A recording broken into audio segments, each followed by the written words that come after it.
Hey everybody, you know what time it is. Me, my boy Ted. Let's have a talk. I want to talk about the game Rage and what's wrong with it. There's a lot. Now let's talk about the fine points. Rage, fun. Flat out fun game. It's a good shooter, it's a good action game, keeps you on your toes, and has a decent story to follow. I love it. The weapons are special and unique. The world has a good shiny gloss to it, and the cars, well, let's just say a lot of the game is based around vehicles. But here are my problems with the game. The story, way too short. Way too short. Before you even know you're at the end of the game, everything becomes way too easy.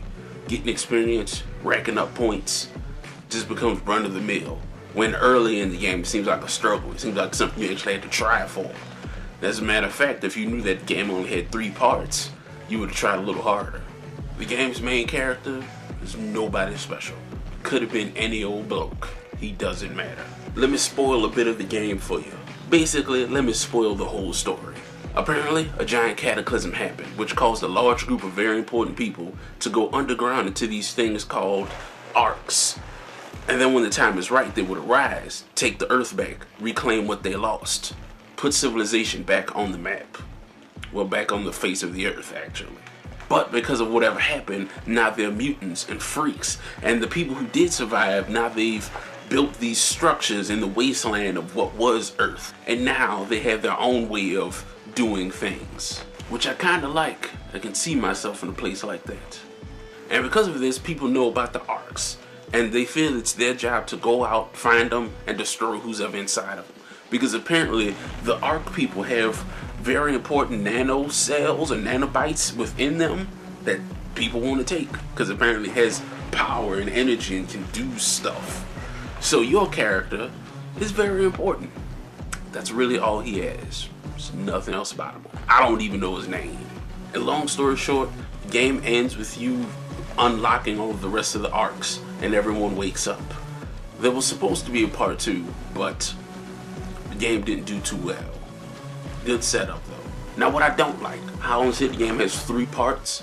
I don't get why each leader of these 3 parts disappear and they're never heard from or seen again. In the first area, you get saved by this guy, I can't remember his name. After you do his missions, he's gone. Like, gone. Everybody else is still there. He's gone. The other time that you go to visit and you only do 2 or 3 missions, the whole town gets shut down. There was a lot more to it that could have been done, but you did like, I think 2 missions at least, and it's shut down. You can't go in, there's one guard standing outside and said, everybody left. What is that? What is the purpose of shutting down place after place after you've gotten done with missions? And then once you get to Wellspring, you run into the sheriff, you run into the mayor. Then after doing a few missions for them, they're gone too. Like, gone. They're nowhere to be found, nowhere to be heard of. Not too many people know. They're just gone.